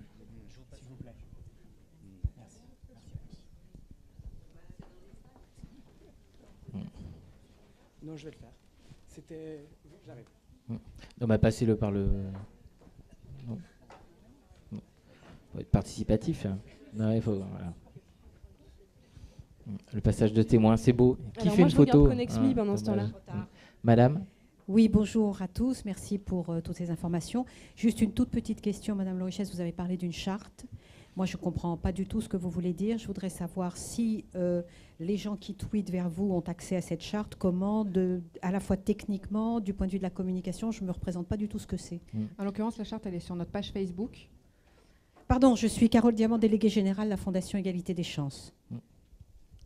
Notre charte, en fait, elle est sur la page Facebook et elle se résume à 4 lignes sur la home de la page Facebook qui indique que tout propos insultant, malveillant, etc. sera supprimé et que ce n'est pas l'objet, qu'on est entre gens civilisés et qu'on peut se parler gentiment. D'accord, donc je précise cette question puisque je n'avais en tête que les tweets. Est-ce que c'est possible à faire avec un compte Twitter seulement? On peut faire la même chose? Bien sûr. D'accord. Rien ne l'empêche, sauf qu'il n'y a pas beaucoup de caractères sur Twitter pour expliquer ça. Non, mais ça suffira. Voilà. Ça a été clair ce que vous avez dit. Une autre question? Attends, on vous passe.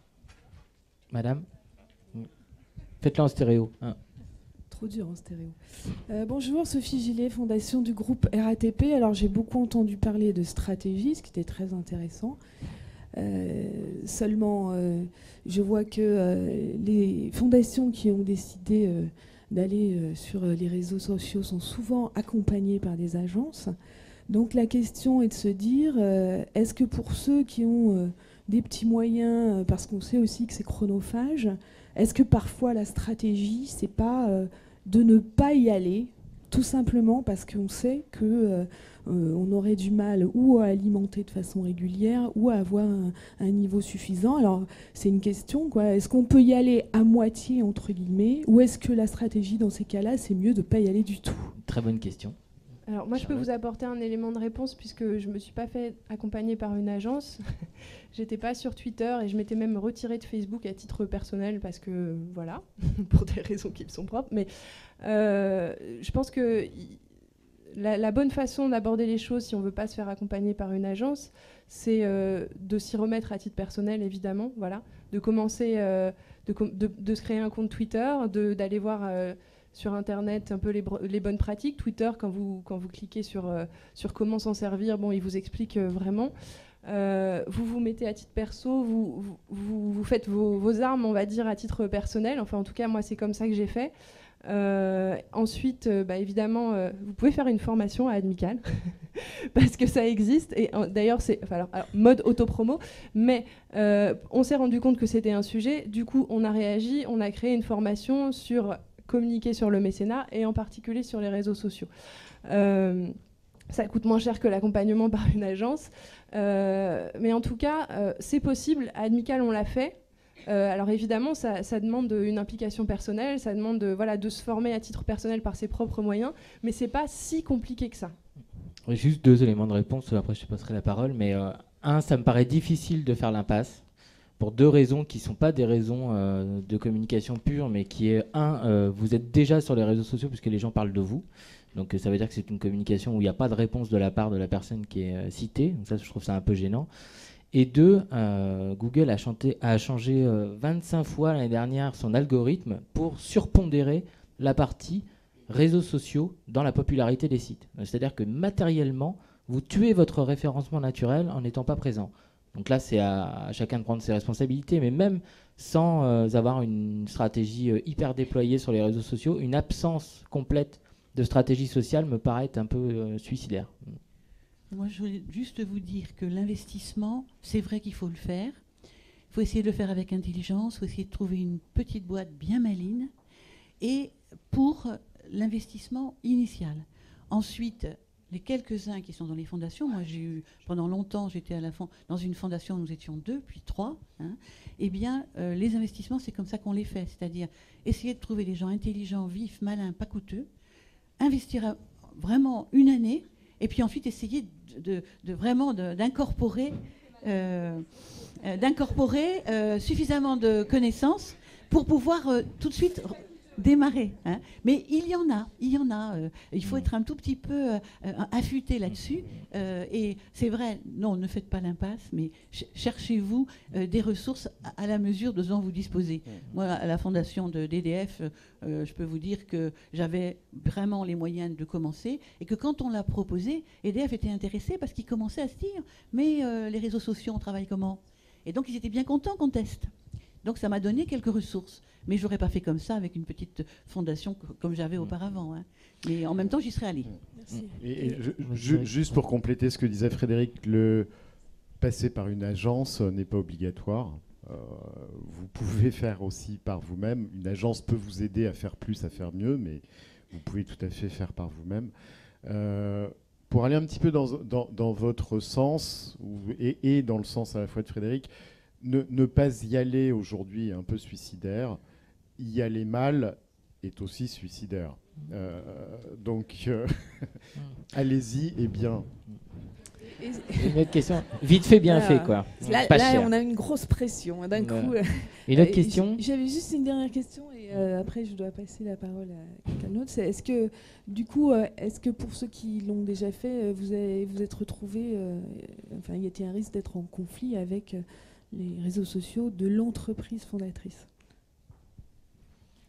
Alors pas du tout. Au contraire, on est très complémentaires. En fait, on s'est rendu compte que la page, la fanpage de Bouygues Télécom, qui a 400 ou 500 000 fans au moins, évidemment que ces 4 à 500 000 fans, ils ne sont pas intéressés exclusivement par les informations et toutes les informations qu'on pourrait donner sur la page de la fondation. A contrario, notre communauté à nous se fout parfois pas mal des cartes SIM, forfaits et autres actualités de la marque. Et du coup, on sélectionne parfois certaines informations qui intéressent la page Bouygues Télécom et la communication institutionnelle de l'entreprise auprès de ces 400 000 fans pour parler de la fondation et des activités de mécénat sur cette page-là, en complément de ce qu'on fait nous. Inversement, nous, on s'interdit de parler de tout ce qui relève de la marque, des produits et des services de l'entreprise pour des raisons que vous comprenez tous. Donc, du coup, on a vraiment une identité propre, on interagit, on se parle, mais il n'y a jamais de conflit. Madame ? Oui, bonjour, Dorothée de la Fondation Bouygues Télécom, je travaille avec Céline. Je voulais juste réagir par rapport à la question précédente sur le fait de se lancer un peu difficilement quand on a peu de moyens. Deux choses. La première, c'est que nous, quand on s'est lancé sur les réseaux sociaux, c'était via une communication, une réflexion sur la communication globale de la Fondation à l'occasion de ces 5 ans. Donc on n'a pas fait appel à l'agence juste pour les réseaux sociaux, première chose. Et puis deuxièmement, aujourd'hui, on l'a dit, il y a quand même un certain nombre de fondations qui ont cette expérience des réseaux sociaux. Donc n'hésitez pas à aussi vous appuyer sur ces entreprises qui ont finalement déjà investi ces réseaux-là. On est prêt à partager notre expérience, nos réflexions, etc. pour justement accompagner aussi ceux qui se posent pas mal de questions. Et d'ailleurs, je remarque que les fondations d'entreprises entre elles se retweetent, diffusent des informations les unes des autres. Bon, alors vous êtes un cas particulier parce que vous êtes vraiment un peu les modèles, vous le faites tout le temps, etc.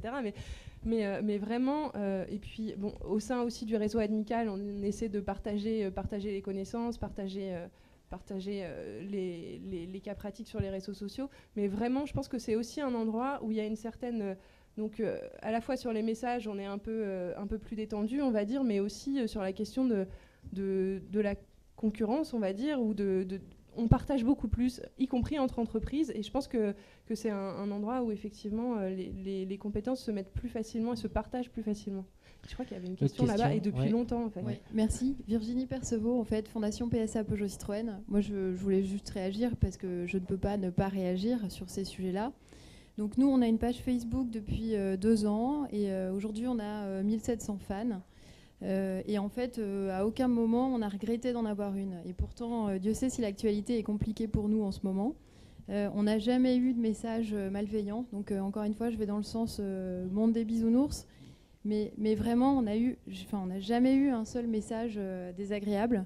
Donc il est bien évident, sur les sujets sociaux, donc il est bien évident qu'on a évité quand même de publier des actus sur la bonne santé de l'entreprise. Où on disait qu'on soutenait des associations dans le monde de la solidarité le jour où il y avait des infos qui sortaient dans la presse, ça c'est évident. Donc on a évité de tendre le bâton pour se faire battre.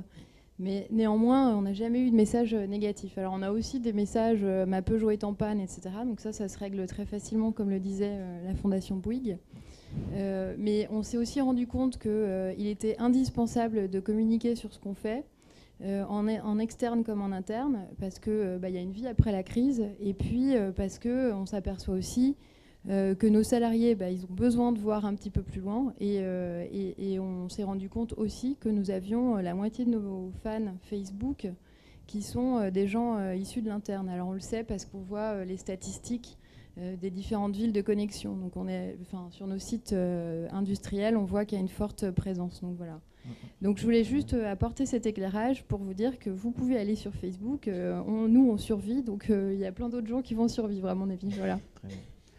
Une autre question, et juste sur la solidarité entre les fondations, je crois qu'aujourd'hui on est un jour un peu particulier puisqu'on est vendredi, et le vendredi c'est Follow Friday, donc faites un big Follow Friday pour l'Admicale et pour toutes les fondations qui tweetent, voilà, je vous incite à faire. L'autre question ? J'ai une question ici. Oui, bonjour, Bénédicte Mahé, diplômée de l'ESCP Europe en management culturel. Donc moi j'interviens pas du tout en tant que professionnelle, mais je voulais témoigner qu'en fait je suis ma présence est un pur produit de la communication de l'Admicale parce que j'ai pu gagner ma place, on va dire, pour les assises pour ces 2 jours, pour les conférences. Donc déjà, merci. Ça me fait plaisir. En fait, voilà, ça marche. Vous voyez. Voilà, donc, attendez, vous avez fait quoi pour gagner cette part ? J'ai tweeté, mon tweet a été sélectionné. Voilà. Et donc c'était vraiment comme témoin. C'est l'impact de la communication. Vous êtes l'impact, mademoiselle, et l'impact de la communication sur les réseaux sociaux. Et donc vraiment pour dire aux fondations ou aux associations, c'est vrai qu'un compte Twitter, ça permet de toucher vraiment un plus grand public. Et ce qui est très important, c'est finalement l'interactivité entre les 2 personnes, c'est-à-dire un follower ou un abonné va vraiment se sentir écouter et va vraiment apprécier de pouvoir participer finalement un petit peu en quelque sorte à la communication de l'entreprise. Et après ça va avoir des répercussions parce que par exemple, moi, tous mes amis sont au courant que je suis à l'Admicale, donc peut-être qu'une ou 2 personnes sur les personnes à qui j'en ai parlé vont s'intéresser. Donc voilà, donc après c'est vraiment, y a des rebondissements, voilà. Moi je souscris complètement à ça, on dit que la communication c'était une histoire où on parlait à des publics. Mais là, avec les réseaux sociaux, on parle à des publics qui ont eux-mêmes des publics. Donc, c'est des publics de publics. Et ça, c'est intéressant parce que c'est exponentiel, ça suit la loi des réseaux, c'est le carré du... Enfin bon, c'est ça. Moi, je souhaitais juste dire que c'est le bon moment parce qu'on est dans une fonction semi-pionnière, vraiment. Hein. Ça veut dire qu'on a été lent à démarrer quand même. Mais on est dans cette période où c'est quand même encore assez novateur pour qu'on sorte du lot quand on est une association ou quand on est une fondation, avec ce mode de communication. Dans 3 ans, nous, on est totalement has-been. Il va falloir reprendre, recommencer. Il y aura plein de choses qui se seront passées. Il y aura de telles façons de communiquer que peut-être ça deviendra beaucoup plus difficile d'y trouver sa place. Peut-être qu'il y aura en effet des groupes de pression qui se mettront encore plus lourdement sur Internet et sur Facebook. Et donc, on aura toujours à s'adapter. Mais s'il y a un conseil, c'est le moment. Il y a encore de la place. Encore quelques questions ? J'ai une question, bonjour. Êtes-vous ? Oui. Alors, je m'appelle Alexandre Brecher, je suis le cofondateur de carnews.com, qui est presque un réseau social, qui est un site d'information participative dédié aux associations et fondations d'entreprises engagées. On a un stand d'ailleurs que je vous invite à venir visiter.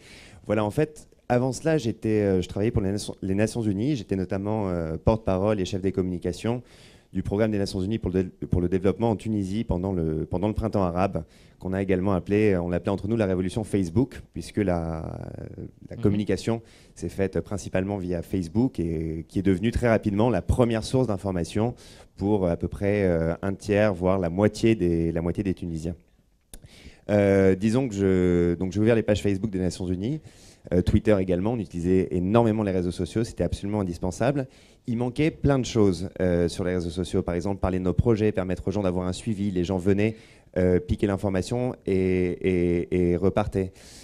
C'est pour ça que j'ai lancé mon entreprise et que j'ai décidé de créer les choses qui n'existaient pas encore. Alors j'ai une question pour mesdames qui utilisaient les réseaux sociaux pour vos fondations. Vous êtes également un peu pionnière en France, je pense, dans ce domaine-là. Facebook propose beaucoup d'options, Twitter propose beaucoup d'options, LinkedIn, enfin les autres réseaux également. Qu'est-ce qui pourrait être amélioré, qu'est-ce qui pourrait être inventé pour vous permettre d'améliorer la communication de votre fondation sur les réseaux sociaux? Merci. La question qui tue. Monsieur voudrait la roadmap de la prochaine mise à jour de son service. Donc, est-ce que vous pourriez, s'il vous plaît, lui suggérer des fonctionnalités Des fonctionnalités, c'est pas ma technicité personnelle, mais non, c'est les usages. Dans les usages, malgré tout ce qu'on vient de dire, un peu bisounours comme tout le monde l'a dit, ça reste un peu plat. Je ne sais pas pourquoi, mais quand même, ça reste un peu plat, comme s'il manquait la troisième dimension. Alors, je sais bien que c'est une page, donc, mais il nous manque de l'épaisseur. Je ne sais pas comment on pourrait l'acquérir. Je crois que la façon dont a travaillé le Vendée Globe a donné cette épaisseur. C'est pour ça que c'était magique. Il l'a donné peut-être parce qu'il y avait une personnalité totalement folle et engagée. Mais voilà ce qui nous manque. Il nous manque à chaque fois plus de vie, peut-être plus de contenu de vie et d'expérience immédiate et immédiatement appréhendable, parce que passer par le langage, je me demande si ça commence pas à être un peu anti-viralité. Alors je ne sais pas comment on peut faire. Les interactions avec le réel, avec le réel, à considérer qu'Internet soit pas réel, mais avec le physique, le monde physique, IRL n'existe pas. AFK existe. Mais... J'y ai pas réfléchi, mais peut-être une façon simple et embarquée dans Facebook pour les porteurs de projets, de les soumettre aux fondations, par exemple. Ça, c'est faisable. Hein. Voilà. Un formulaire intégré dans Facebook d'appel à projet. Une autre question avant qu'on conclue, madame. Bis répétit. Écoutez.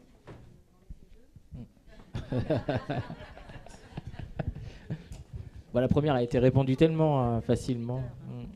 Merci, Carole Diamant, Fondation Égalité des Chances. Je suis désolée, je vais revenir très terre à terre par rapport à la question que posait madame tout à l'heure. Vous avez tous insisté pour dire oui, allez-y, lancez-vous. Moi, je suis sur le point de le faire. Et faites-le bien. Il vaut mieux ne pas le faire mal. Je ne me représente pas du tout ce que ça veut dire le faire mal. Mais faites une formation à Admical.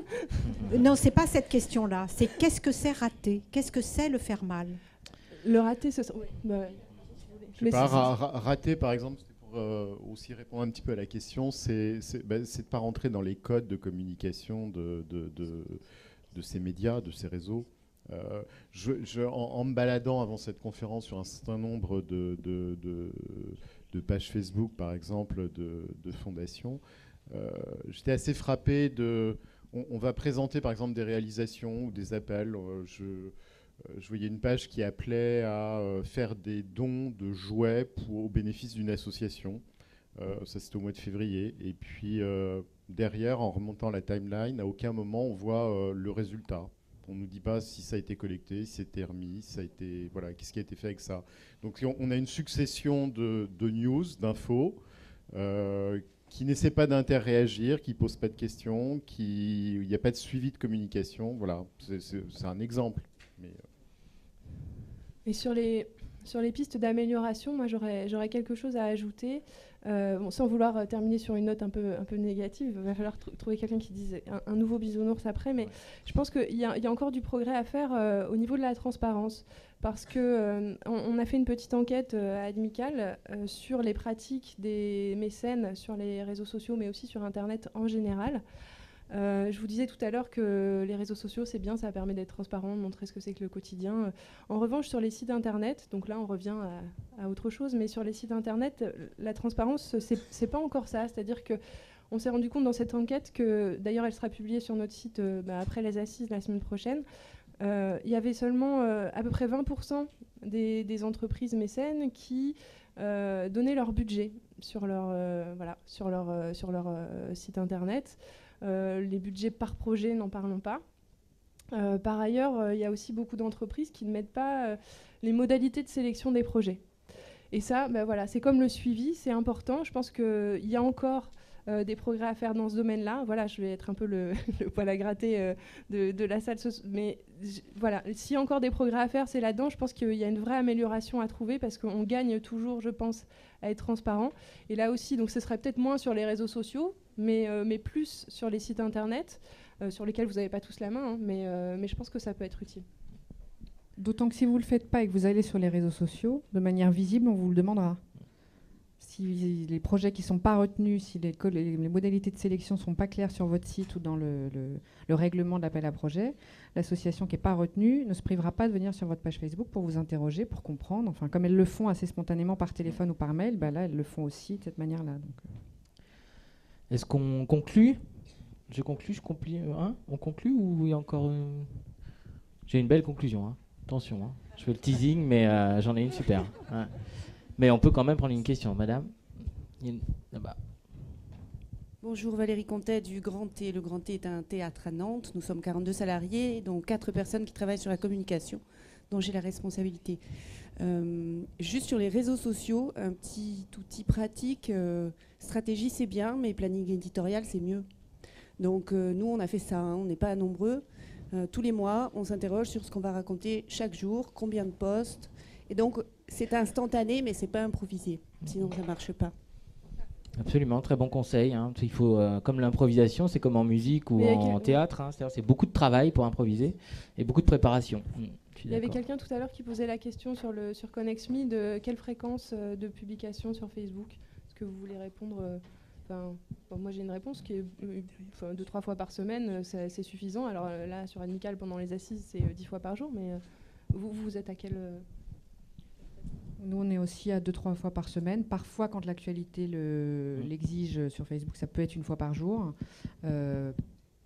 Et sur Twitter, pour le coup, là, c'est en fonction de ce qu'on retweet et ce qu'on a à dire, c'est un média qui s'accommode davantage d'une communication plus abondante. Voilà.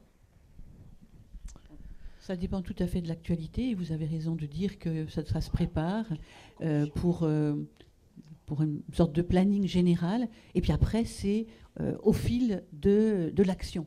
En ce moment, pour nous, les trophées, c'est ouvert le mois de mars, ça se termine en juin, c'est tout le temps. Puis après, on va avoir un temps qui va être un temps, disons, un peu plus souple, sur lequel, si nous n'avons pas une dynamique immédiate, ça va être en effet du même ordre. J'ajoute juste que, la quantité n'est pas seulement la plus importante. Elle l'est sur Facebook. A contrario, si on poste trop, au bout d'un moment, on est déliké. C'est-à-dire que si on envahit les murs des gens avec des actus toutes les 5 minutes, il y a un moment où on nous lâche parce que c'est trop. Donc c'est aussi un maximum. Le 1 par jour me paraît être le maxi, sinon c'est trop. Inversement sur Twitter, la question qui se pose, c'est plus la légitimité du contenu. C'est-à-dire qu'on est followé par des gens qui viennent parce qu'ils sont intéressés par la compétence ou les centres d'intérêt qu'on affiche sur notre profil. Au bout d'un moment, si on ne se montre pas légitime ou expert quand on est fondation d'entreprise et que du coup ça n'intéresse pas les gens, là aussi ils nous défollow et on n'a pas atteint notre but, quoi. Oui, dans les stats on peut le voir, hein, si on est défollowé, des machins. Alors je crois que vous avez entendu, hein, ils ont beaucoup applaudi à côté, donc je compte sur vous pour faire du bruit à la fin de la conclusion de Frédéric. Attendez la chute. Donc une dernière question, monsieur, vraiment, allez-y. Vous êtes le ultima.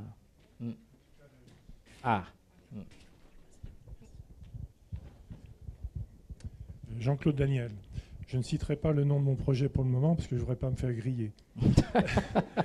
Il faut être open mais source. si vous voulez me rencontrer après, il n'y a pas de problème. Non, c'est parce que comme nous sommes tous rassemblés ici, porteurs de projets, mécènes et l'amicale, peut-être que l'on pourrait lancer l'idée d'un projet nouveau, très novateur. C'est pourquoi ne pas tous ensemble monter un projet qui consisterait à installer une borne relais ou une antenne relais dans la forêt de Rambouillet. Oula.